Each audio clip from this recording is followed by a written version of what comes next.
A ran yi magana ne akan abin da 'yan Kaduna suka yi wa Bilal Billah. A gaskiya ta wani bangaren na ji daɗin abin da suka masa, ta wani bangaren ban ji daɗinsa ba saboda ni ɗan jihar Kano ne. Amma ta wani bangaren na ji daɗi saboda za a rage wa wayannan manyan mawaƙan jiji da kai da girman kai. Ya za su je su tsaya su ta jiran shi, sai ka ce ubansu su tsaya suna jiran shi ya zo, amma ya zo ya ɓata musu lokaci, ya zo ma yana musu ɗagawa. Ya ba za su jefe shi ba, ko mu anan jifan shi zami wallahi. Wannan abin da suka yi ya mu daidai, sun yi daidai. Yanzu wani mawaƙin, babban mawaƙin da yake da burin zuwa can, idan ya ga abin da suka masa ba zai yi ƙoƙarin cewa shi ma zai yi abin da Bilal Billah ya ba, saboda ya san su ma za su masa. Wannan abin ya yi daidai.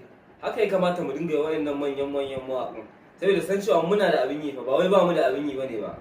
In sun ga an ɓata lokaci an zo wajen su, sai zata ai a baka da abin yi, shikenan kai banza ne.